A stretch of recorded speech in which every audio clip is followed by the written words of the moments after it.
Graças a Deus. Igreja, louva a Deus pela oportunidade que o Senhor concede a nós e aqui estamos na presença do Senhor. Louva a Deus pela tua vida, por todos os ouvintes da palavra de Deus. Quero nessa noite compartilhar a palavra de Deus com a igreja na carta do escritor aos Hebreus, no capítulo de número 12. Por favor, você tem a tua Bíblia, por gentileza, abra Hebreus capítulo 12, glória a Deus, o penúltimo capítulo da carta do escritor aos Hebreus, capítulo de número 12, glória a Deus.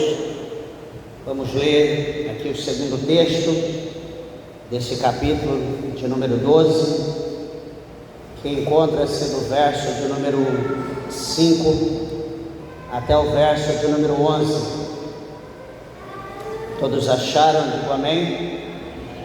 Então lerei para que nós possamos entender. Ouçam a palavra de Deus, acompanhem, que diz assim: 12:5 de Hebreus. E já vos esquecestes da exortação que argumenta convosco como filhos. Filho meu, não despreze a correção do Senhor, e não desmaies quando por ele fores repreendido, porque o Senhor corrige o que ama e açoita a qualquer que recebe por filho. Se suportais a correção, Deus vos trata como filhos, porque que filho há a quem o pai não corrija?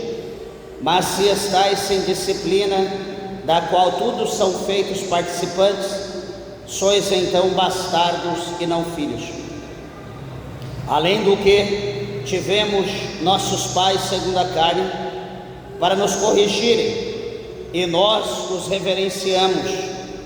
Não nos sujeitaremos muito mais ao Pai dos Espíritos para vivermos? Porque aquele, na verdade, por um pouco de tempo nos corrigiam, como bem lhes parecia, mas este para nosso proveito, para sermos participantes da sua santidade. E na verdade, toda a correção ao presente não parece ser de gozo, senão de tristeza, mas depois produz um fruto pacífico de justiça nos exercitados por ela. Amém? Podeis assentar, desocupe vossas mãos e dê uma salva de palmas bem alegre para Jesus.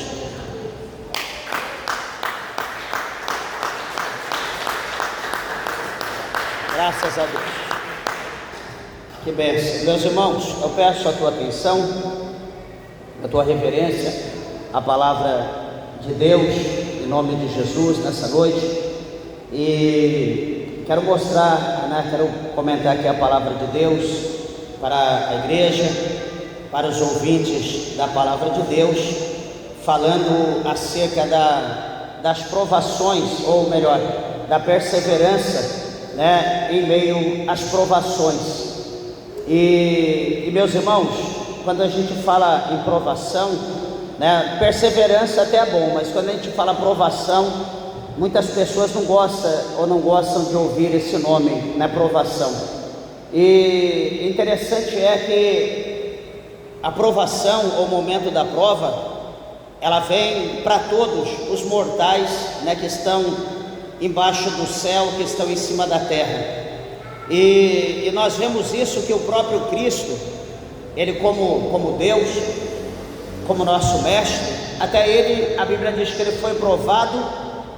E a Bíblia diz aqui pelo mesmo escritor aos Hebreus que o Senhor em tudo ele foi tentado, porém sem pecado. Então veja que o momento da prova vem para todos, só que a prova ela não vem para o crente para fazer o crente desistir. Por quê? Porque todo crente ele tem um objetivo, assim a gente imagina pela palavra de Deus que todos nós temos que ter um objetivo. E a gente vê que nos menores detalhes ou nas situações mais complexas da nossa vida, nós vemos Deus se manifestar ao nosso favor, como por exemplo aqui o testemunho da irmã que foi dito aqui nessa noite. Então a gente vê que na situação de angústia, nos momentos difíceis, quando a gente imagina que a gente está só, o que será da nossa vida? Então o Senhor Deus, Ele fala conosco. Deus, Ele fala no profundo. E cabe o que a nós? Acreditar naquela palavra, né, que Deus está falando conosco, e tomar posse daquela palavra, porque como Deus falou, assim vai suceder. Na verdade, muitos ignoram a palavra de Deus, mas a verdadeira profecia está aqui, é a palavra de Deus. E se nós ignorarmos essa palavra, meus irmãos, nós vamos acreditar no quê? Deus, Ele não só fala pela profecia humana, Deus, Ele fala por intermédio da sua palavra, também, que é a verdadeira profecia. E falando nisso de perseverança, o apóstolo São Paulo, ele ensinou os irmãos de Roma, né, lá no capítulo 12 de Romanos. O apóstolo São Paulo, ele escreveu, né, mostrando em meio a todos os processos que a igreja de Roma passava, né, por intermédio dos imperadores na época, os irmãos que estavam em Roma, que ali havia fundado a igreja, Paulo escreveu exortando a igreja de Roma. Paulo, ele disse uma vez para os irmãos, dizendo: olha, alegrai-vos na esperança, sede paciente na tribulação, perseverai em oração. Paulo, ele escreve dessa maneira, falando aos irmãos, porque os irmãos, eles não estavam vivendo momento de bênção. E veja, meus irmãos, quando é pregado, né, até peço aos irmãos que, por favor, os irmãos me compreendam, né, que tem várias linhas, né, segundo a teologia, há várias linhas de interpretação teológica, e hoje a linha de interpretação teológica, ou seja, a visão da interpretação teológica que está se vivendo hoje, no século 21, isso tanto em meio às igrejas pentecostais e também às igrejas neopentecostais, enfim, de uma forma geral.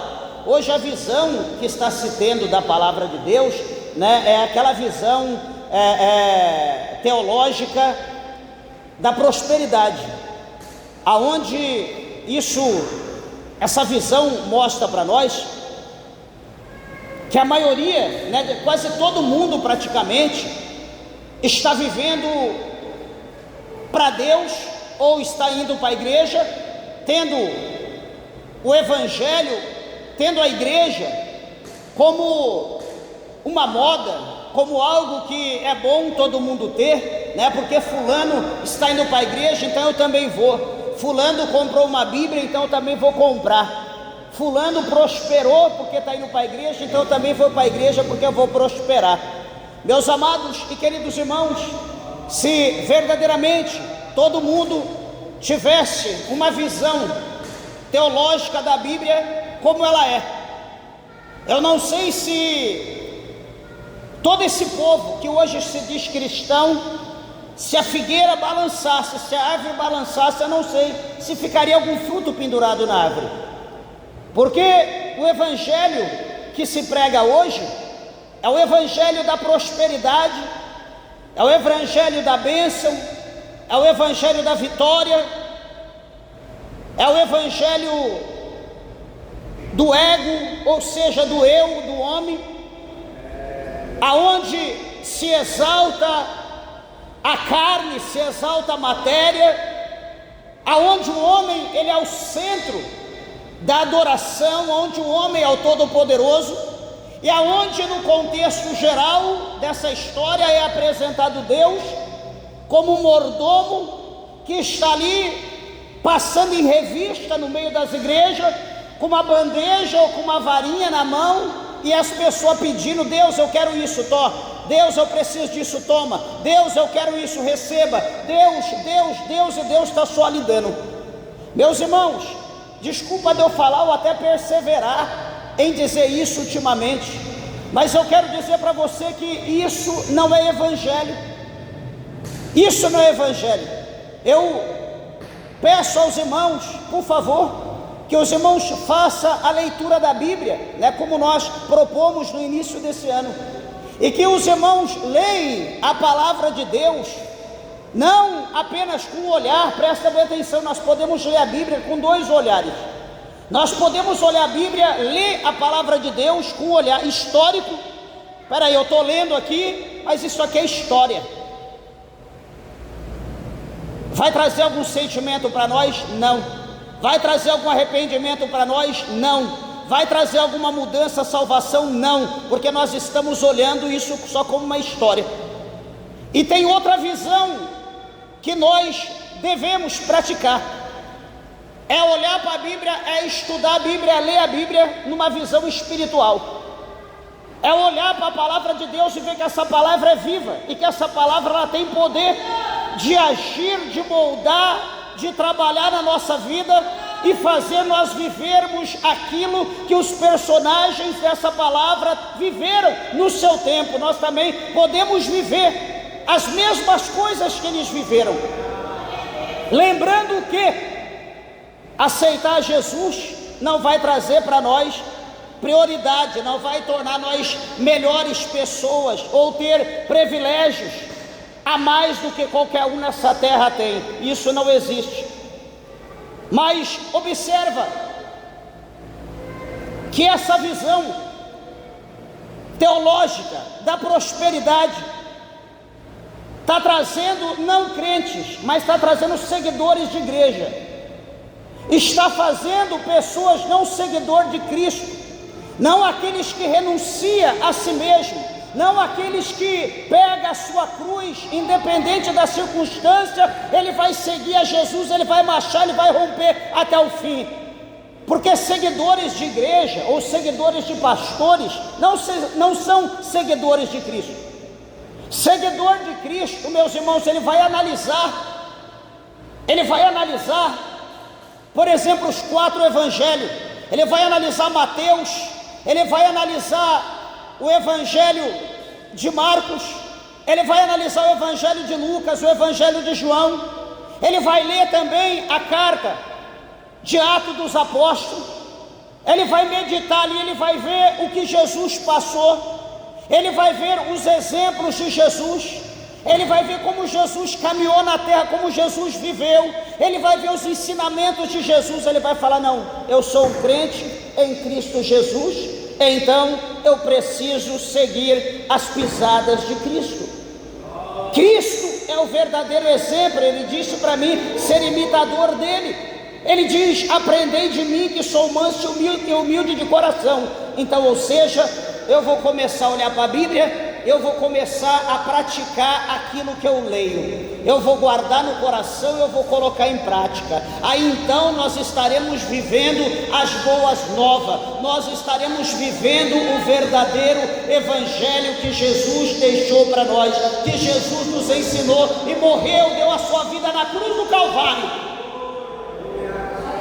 Então veja que o evangelho que se prega hoje, o evangelho da prosperidade, ele não prega renúncia. O evangelho da prosperidade, ele não prega o negue a si mesmo. Ele não prega para você pegar a sua cruz e seguir a Cristo. O evangelho da prosperidade prega: você é precioso aos olhos de Deus, Deus te ama.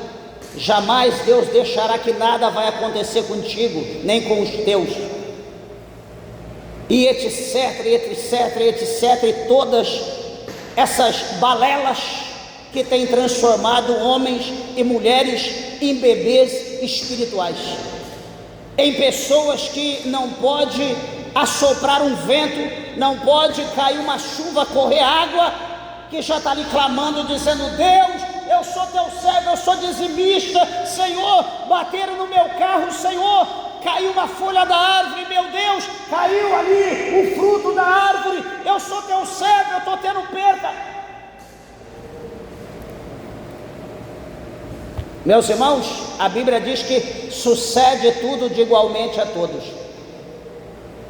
Se nós, veja bem o que eu vou te dizer, se nós formos ter privilégios aqui nessa terra, então o porvir, a vida após o túmulo, a eternidade com Deus, ela não é para nós. porque o nosso mestre, que foi o nosso exemplo, o nosso Senhor, ele mostrou para nós que ele, sendo santo, ele sofreu, ele padeceu mais do que o bandido, o homicida chamado Barrabás. E quantos de nós estamos querendo ser maior do que Jesus? Quando é para nós passarmos por algum processo, nós pulamos longe, nós retrocedemos. Por quê? Porque o Evangelho não está no nosso coração. Estou com dor de cabeça, Senhor, me livra da dor de cabeça. Tem enfermidade, Deus, por favor, tem misericórdia. Como se nós fôssemos uma boneca de porcelana, como se nada pudesse achegar a nós. Não estou dizendo que nós temos que aceitar, mas eu estou dizendo que a vontade de Deus, todavia, ela precisa ser cumprida na nossa vida. Tem coisas que nós temos que passar, e nós, querendo ou não, nessa terra nós vamos passar. Pois o próprio Cristo, ele disse para o seu Pai, ele disse: olha, Pai, todavia não seja feita a minha vontade, mas que predomine, ou que seja feita a vontade do Senhor na minha vida. E seria uma tolice, eu seria muito ingênuo, se eu tivesse o conhecimento que Jesus orou desse jeito, como fala o Evangelho de Lucas, e eu dissesse: Deus, Jesus aceitou isso, eu não aceito. Eu me colocando acima de Jesus, eu querendo ser melhor do que Jesus. O apóstolo São Paulo, ele escreve ao seu filho na fé, chamado Timóteo. Ele diz assim: Timóteo, todos aqueles que desejarem servir a Cristo fielmente, esses padecerão perseguição.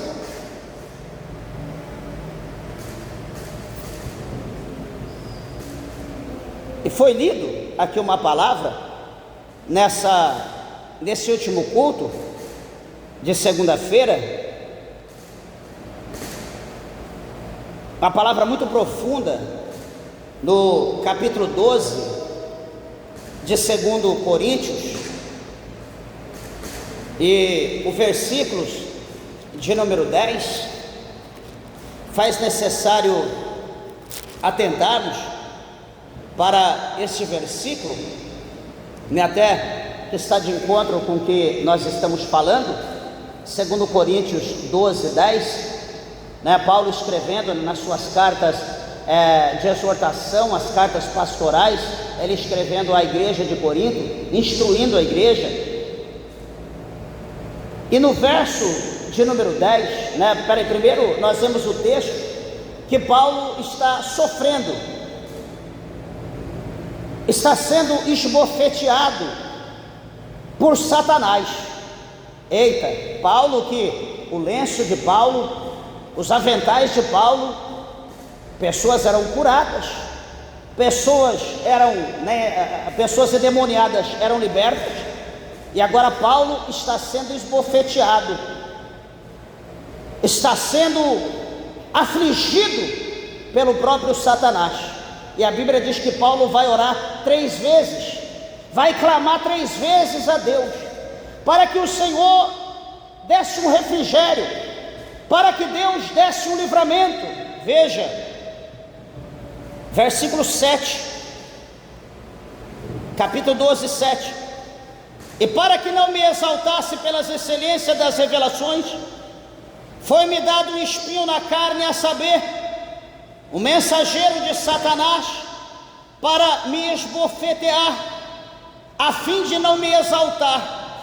Verso 8, acerca do qual 3 vezes orei ao Senhor, para que se desviasse de mim, que Deus tirasse aquele processo, livrasse ele daquela prova.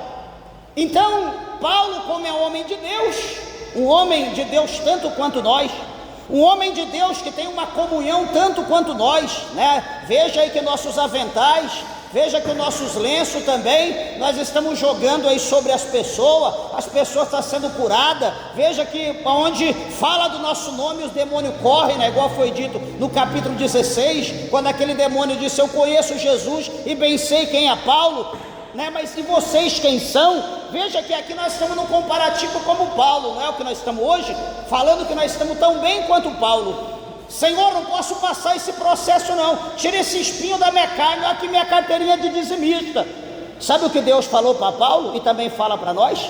Olha o versículo de número 9.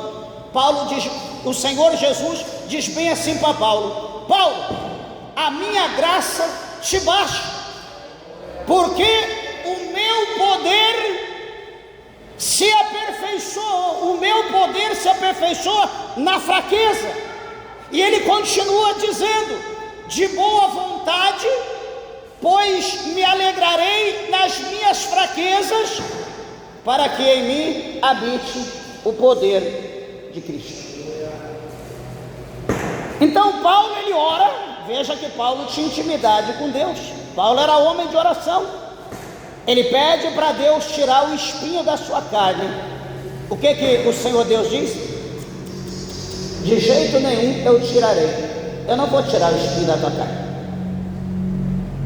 O que a Bíblia está mostrando para nós? Que tem coisas que nós temos que passar.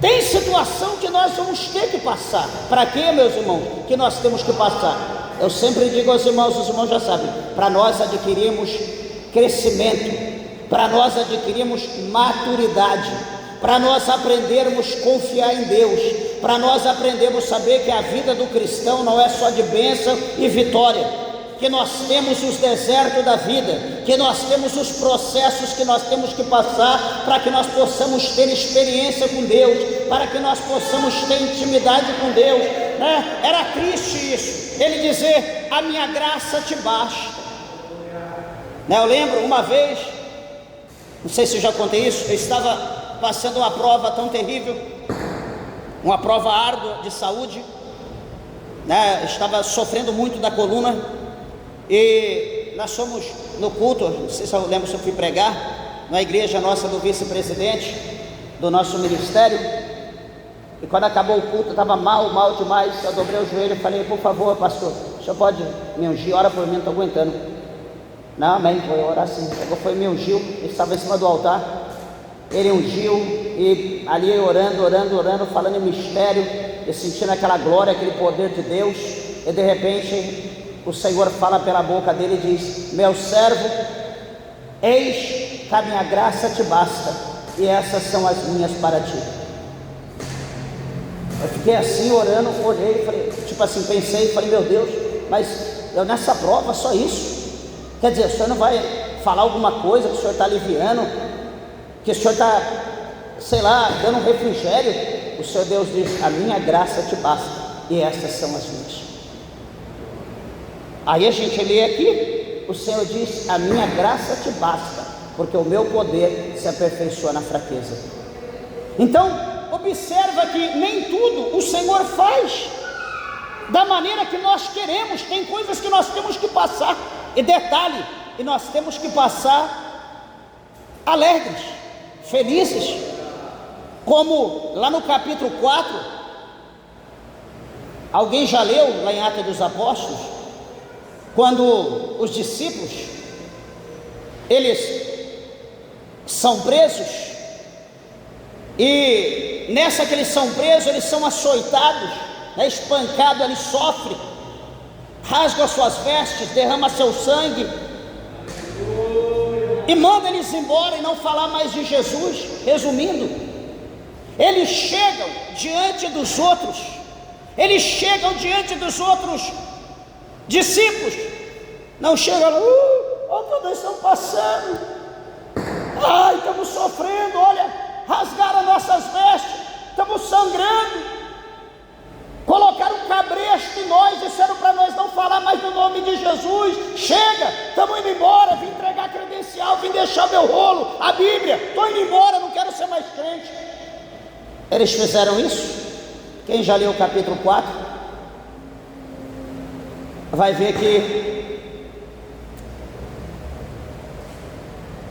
eles chegaram entre todos, alegres, felizes da vida,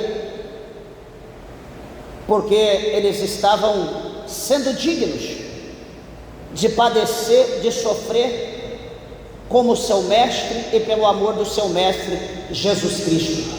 Aquele açoite, aquela prisão, aquele processo que eles passaram, serviram para aumentar a fé deles, para eles se fortalecerem, para eles se alegrarem, porque o seu mestre, o mestre deles passou por aquilo, e eles também estavam passando por aquele mesmo processo.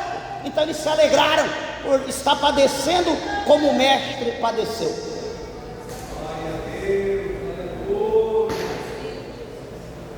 É o que eu disse, quando nós lemos a Bíblia nós aprendemos, só que quando nós não lemos a Bíblia, nós se tornamos os crentes bebezão, qualquer coisa chora, qualquer coisa murmura, qualquer coisa coloca Jesus na cruz de novo, qualquer coisa mostra credencial. Olha, se o senhor não fizer alguma coisa, eu estou indo embora. Ó, se o senhor, tá vendo, eu sou dizimista, se o senhor não fizer nada, eu não vou dar mais o dízimo, tentando ameaçar, tentando procurar meios de negociar.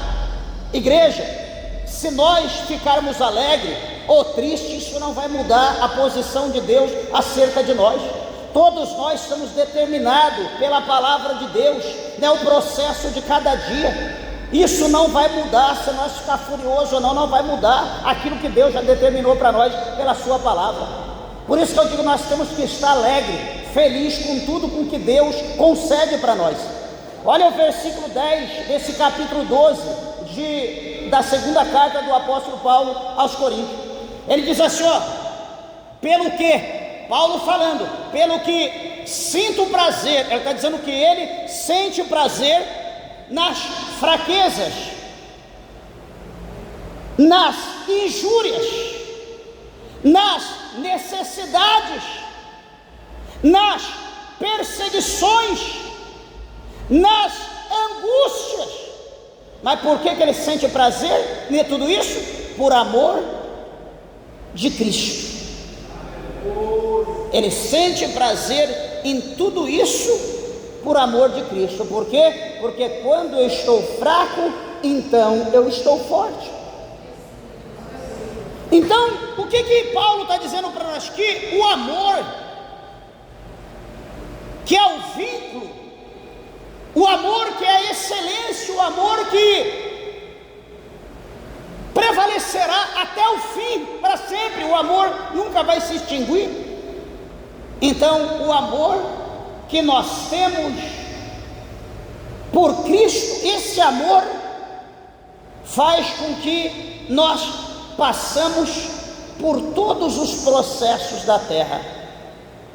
Por que Paulo está dizendo isso? Porque Jesus, ele só passou o que ele passou por amor. Se Jesus, ele não amasse a mim, a você, como foi até lido aqui hoje acerca da oração sacerdotal, a oração de Jesus, se Jesus não amasse os da sua época, se ele não amasse os vindouros, todos os crentes até a consumação do século, se Jesus não amasse a humanidade, a obra das mãos de Deus, das suas mãos, Jesus, ele não passaria pelo que ele passou. Ele só passou por amor. Quer que eu te dou um exemplo? Um só, um símbolo de amor, só um, que nós temos muita coisa para falar. A Bíblia fala de um homem, presta bem atenção, né? Quem está lendo a Bíblia do início, leu agora a semana passada. A Bíblia fala de um homem chamado Jacó. Esse homem, ele foge, ele sai da casa do seu pai Isaac, por ordem da sua mãe, e vai à casa do seu tio, chamado Labão. Chega lá na casa de Labão, que era irmão da sua mãe, ele conhece a sua prima, chamada Raquel. E a Bíblia diz que, mostra para nós que ela era uma mulher encantadora, uma donzela, uma virgem, pura, muito bela. E os seus olhos se entrelaçaram com os olhos dela. Ele se apaixonou por ela, e ele queria casar com ela, com a sua prima, a sua mesma linhagem. E o seu tio concordou, e diz: você quer casar com ela? Quero. Então trabalhe 7 anos para você tê-la. Olha o exemplo. o amor que ele sentia por ela é tão grande, que os 7 anos que ele trabalhou, foi como se fosse 7 minutos, como se fosse 7 horas. Então chegou o dia do evento, e então festa para lá, para cá, e chegou a noite de núpcia, teve a sua esposa, e pela manhã, quando ele acorda, que ele olha do lado, estava lá um olho desse tamanho olhando para ele. A Bíblia diz que Leia tinha os olhos, avantajados, os olhos grandes. Quando ele olha do lado, aquele olho desse tamanho, parece essa lâmpada aqui. Meu Deus, o que é isso? Levantou correndo, desesperado, por atrás de Labão. Peraí, que negócio é esse? Eu casei, foi com Raquel, não foi com Leia, não. Que negócio é esse? Não, peraí. Lá para onde você mora, o costume é outro, que é diferente. Aqui primeiro se dá a mais velha, depois, então, a outra mais nova. Se você gosta mesmo de Raquel, se você quer, você vai ter que trabalhar para mais 7 anos. Eu trabalho, porque eu a amo. E a Bíblia diz que 7 anos para ele foi como se fosse a noite passada. Ele trabalhou 14 anos por amor a Raquel. Então veja que o amor, ele suporta tudo. Isso está lá na primeira carta do apóstolo São Paulo aos Coríntios, capítulo 13, onde fala a excelência do amor. Então a Bíblia mostra que o amor, ele suporta tudo. Então Cristo, tudo que ele passou por amor a nós. O que Paulo, ele está dizendo aqui, que pelo que ele tem prazer nas fraquezas, nas angústias, nas necessidades, nas perseguições, nas angústias, enfim, nas injúrias, ele passa tudo isso porque ele tem amor por Cristo. Então por isso que ele consegue passar. E veja, o crente, se o crente também tiver amor, se eu tiver amor, se você tiver amor por Cristo, meus irmãos, não tem luta, não tem prova que nos empatará a chegar até Deus. Veja bem que amor é diferente de interesse. Amor é diferente de interesse e de paixão. Uma coisa é uma coisa, outra coisa é outra coisa. Interesse e paixão passa, mas o amor permanece. O amor permanece.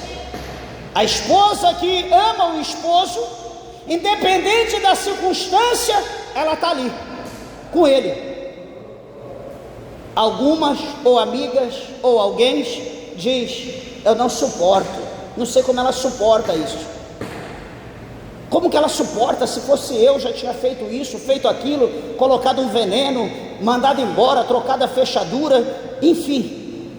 Mas por que ela passa? Porque ela ama. O marido está traindo, está fazendo isso, é correto? Não, misericórdia, mas ela ama, ela não abre mão, porque ela ama ele. O amor é superior ao que ele está fazendo contra ela. O amor é sobre tudo. A esposa humilha, faz isso, faz aquilo, mas o marido está ali, ele não abre mão. Ele não abre mão, ela está traindo, está enganando, está fazendo coisa errada, mas ele está ali, ele não abre mão. Por quê? Porque ele ama. O amor é maior do que tudo que ela está fazendo de erro. Veja, por exemplo, o exemplo mais, que se encaixa melhor. Por exemplo, a mãe, o pai.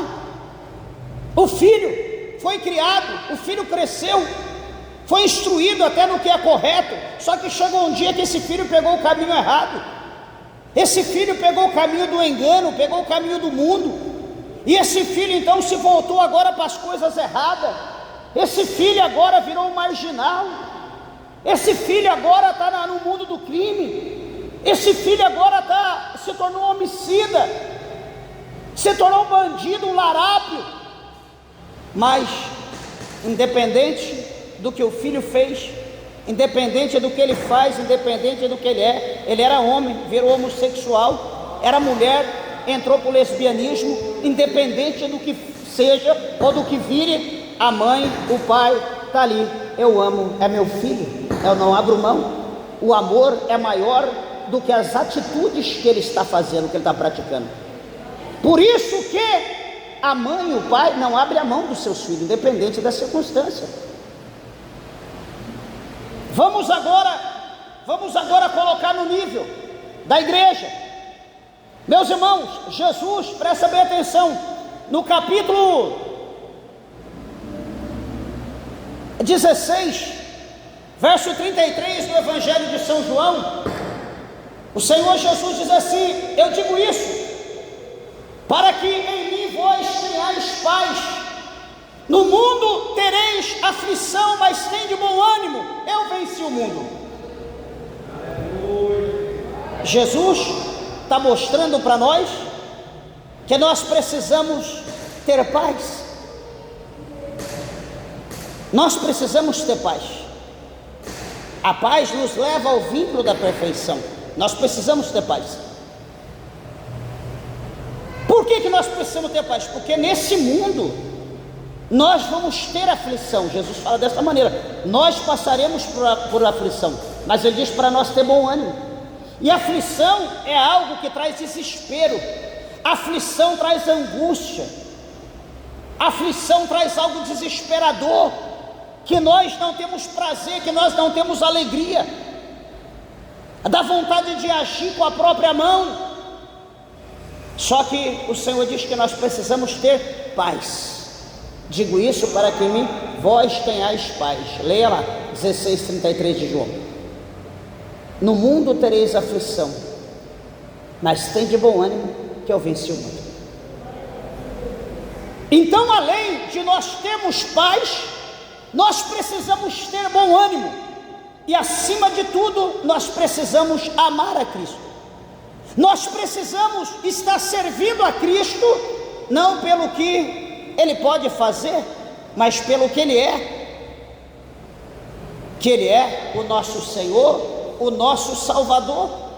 Foi Ele que deu a sua vida na cruz do Calvário, não obrigado, mas por amor à minha alma, à tua alma. Ele se deu por amor a nós. Se Jesus não tivesse amor, o que Ele fez não teria validade nenhuma. Então só tem validade porque Jesus nos amou. Capítulo 3:16 do Evangelho de João, a Bíblia diz para nós que Deus, Ele amou o mundo de tal maneira, de uma maneira tão grande, tão imensurável, que Ele deu o seu Filho unigênito, para que todos aqueles que nele crê não pereça, mas tenha vida eterna.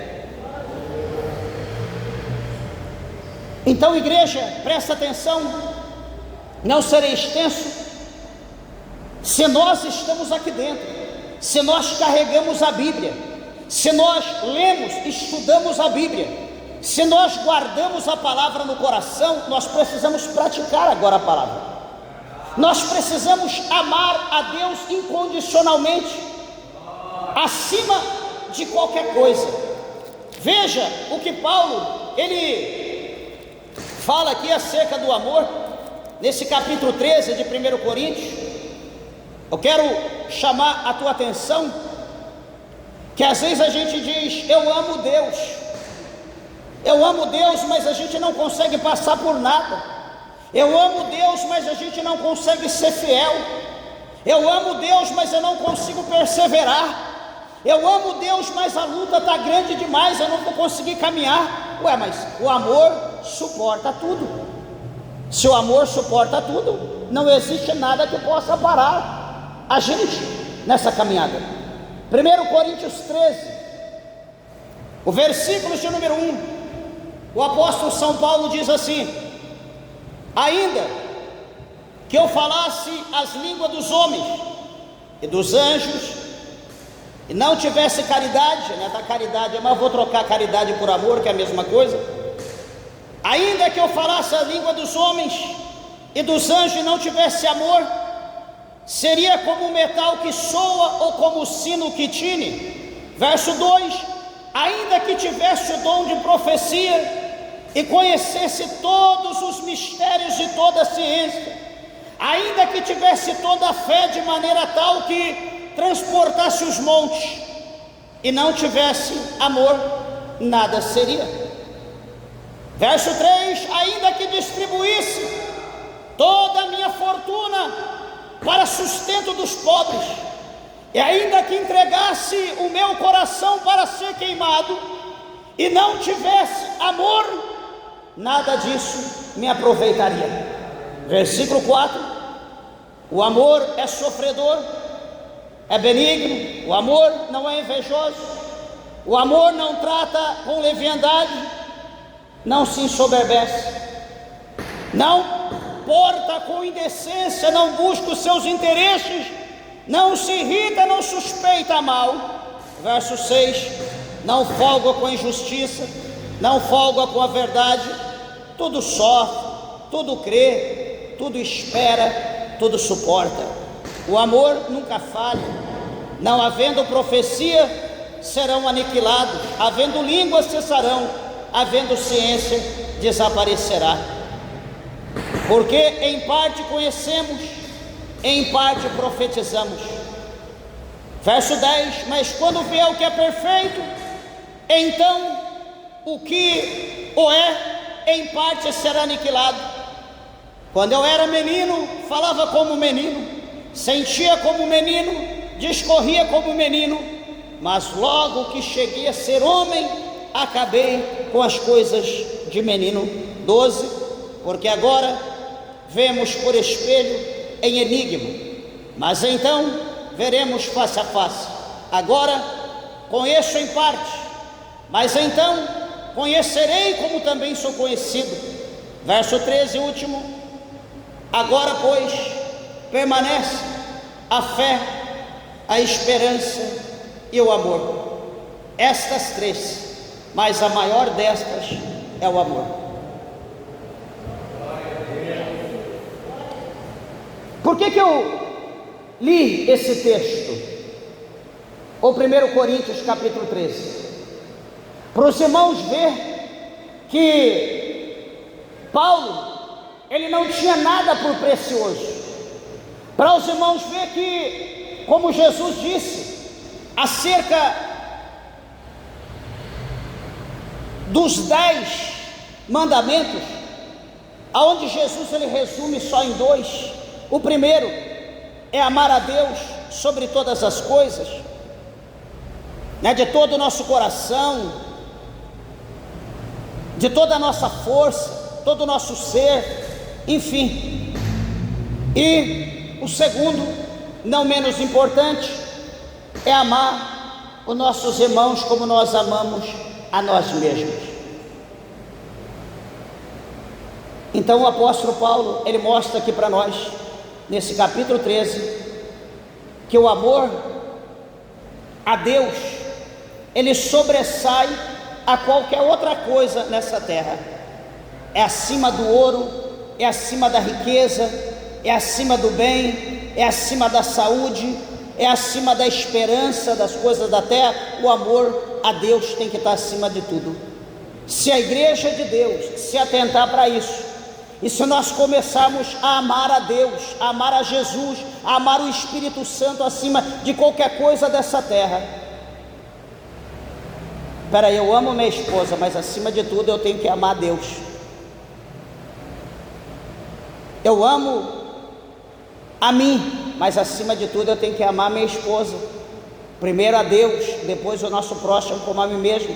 Eu tenho que amar a igreja, independente de qualquer coisa. Eu sou obrigado, porque se eu não amar a igreja, o meu amor também não está voltado para Deus. Porque como que eu digo que eu amo a Deus que eu não vejo, e digo que eu amo os irmãos, mas não mostro o amor que eu amo em vocês que eu estou vendo? Então, certamente eu estarei negando o meu amor a Deus, porque eu não vejo.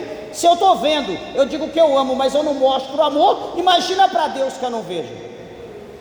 Então o apóstolo São Paulo, ele deixou aqui para nós essa palavra, que é muito interessante e que chama a nossa atenção.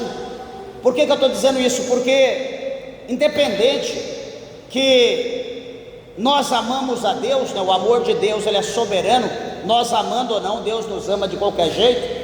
Da mesma forma, Ele ama nós, os pecadores, não o nosso pecado, tem que ficar bem claro isso. E aqui nesse capítulo 12, que nós lemos aqui, que é o nosso texto base, do verso 5 até o verso 11, do escritor aos Hebreus, o escritor aos Hebreus, ele mostra aqui para nós, que o nosso Deus, por mais que nós o amamos. Quando os nossos passos, eles escorregam, os nossos passos saem da presença dele, o Senhor, ele tem o poder de agir em nós, para que nós voltamos de novo no caminho que nós estamos andando. Igreja, quantos, agora ontem, terça-feira, uma pessoa que a gente conhece, tivemos com ela, e a pessoa está passando processo terrível, em todas as áreas da sua vida, sua família. Por quê? Porque foi uma família ex-cristã, e que se distanciou, que deixou a presença de Deus. E a Bíblia está mostrando aqui no verso de número 5, ele diz: e já vos esquecestes da exortação que argumenta convosco como filho. Filho meu, não despreze a correção do Senhor, e não desmaies quando por ele fores repreendido. Então o Senhor Deus está dizendo aqui para nós que a repreensão, ele está mostrando aqui que a repreensão de Deus, ela é pesada, Hoje não se faz mais isso, mas muitos aqui foram repreendidos, talvez como eu, pelo meu pai. E quantas aqui, talvez, ou alguém que está ouvindo, quantos desmaiaram pelo peso do braço, pelo peso do açoite, pela dor? Quantos desmaiaram?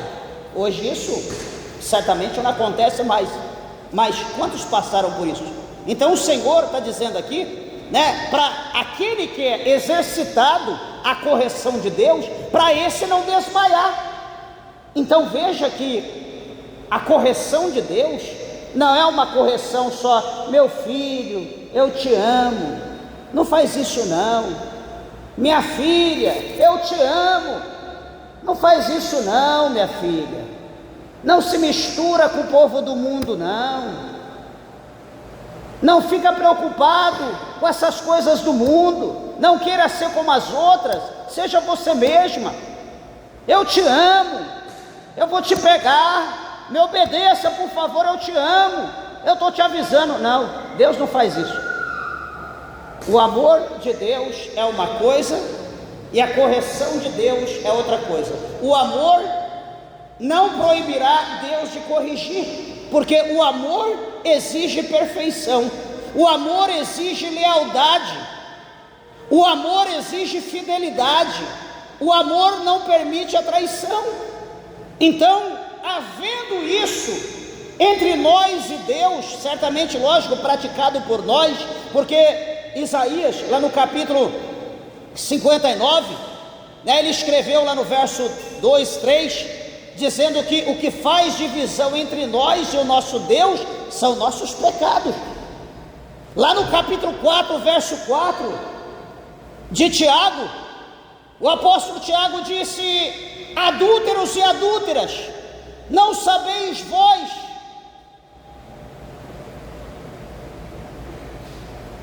que a amizade com o mundo é inimizade contra Deus? Portanto, qualquer que se tornar amigo do mundo constitui-se inimigo de Deus. Então, meus irmãos, o que Tiago está dizendo? O que Isaías está falando no capítulo 59? Que a igreja de Deus, o povo de Deus, tem que ser um povo separado. O jeito de eu viver tem que ser diferente das pessoas do mundo.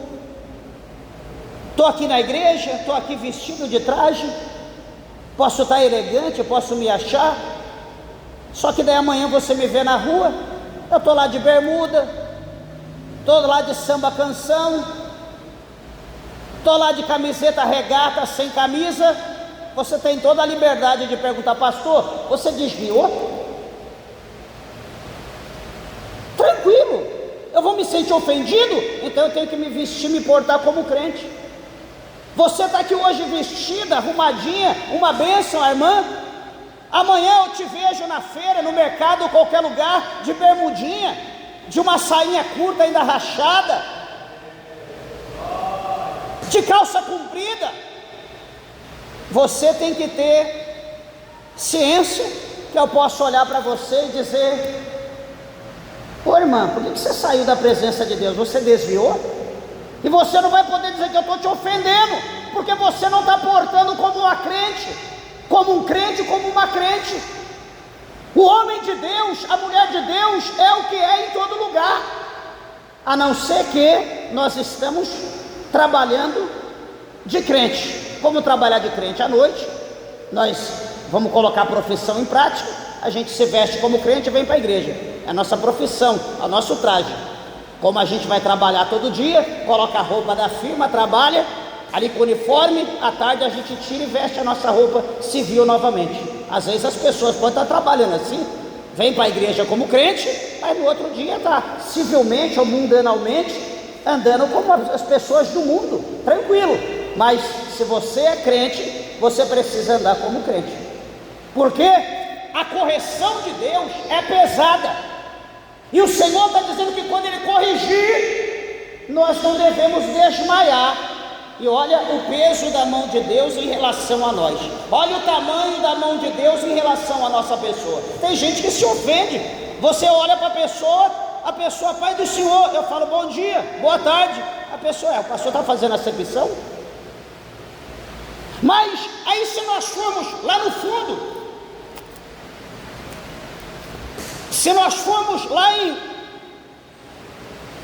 na carta do apóstolo São João, lá no final, na terceira carta, se não me falha, na segunda ou terceira carta, lá no finalzinho, perto de Judas, nós vamos ver o apóstolo João dizer: olha, se alguém que se diz cristão, eles forem ter convosco, e eles não viver a mesma palavra, a mesma doutrina, o mesmo ensinamento que nós, ele diz: a estes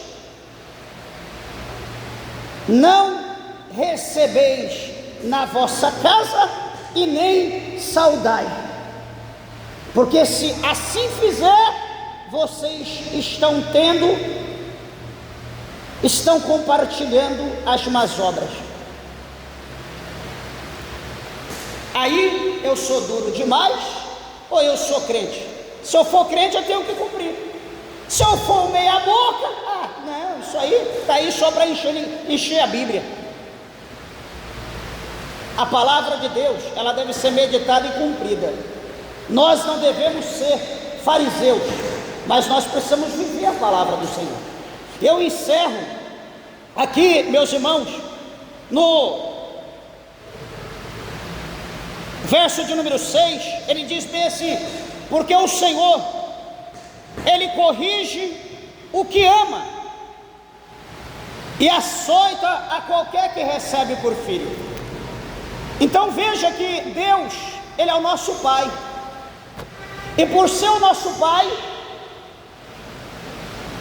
Ele nos ama, e por nos amar, no tocante ao nosso desvio, os nossos erros, Ele vai nos corrigir. E o que acontece quando Deus vai nos corrigir? Não, Deus não vai descer, presta bem atenção, Deus não vai descer aqui e vai entrar em mim, ou vai ficar um pouco para trás e bater aqui. Não, Deus vai corrigir por intermédio disso aqui, por intermédio da palavra, como Deus está falando aqui nessa noite. Deus vai nos corrigir, Deus vai nos exortar, Deus vai falar com nós no oculto, no profundo vai doer, vamos passar vergonha, vamos ficar com o rosto vermelho, inchado, alguns com vontade de pôr o rosto dentro de uma sacola, ou sair pela tangente, mas é a palavra de Deus. Deus está nos corrigindo, Deus está nos exortando, porque Deus nos ama, porque nós precisamos ser diferentes, nós precisamos ser diferentes, nós precisamos ser crente. E independente de qualquer coisa, o nosso amor precisa estar voltado para Deus acima de tudo. Se o nosso amor estiver voltado para Deus acima de qualquer coisa nesse mundo, nós iremos passar por tudo, por todos, e ninguém vai nos impedir de chegar no céu. Amém, meus irmãos? que o Senhor Deus, pela sua bondade, pela sua misericórdia, nessa noite, espero que o Senhor tenha falado contigo, com teu coração, e que você procure amar Deus, independente das circunstâncias, independente de qualquer coisa, seja diferente, seja um homem, seja uma mulher de Deus. Se as pessoas te amam, se as pessoas te querem bem, que emite você.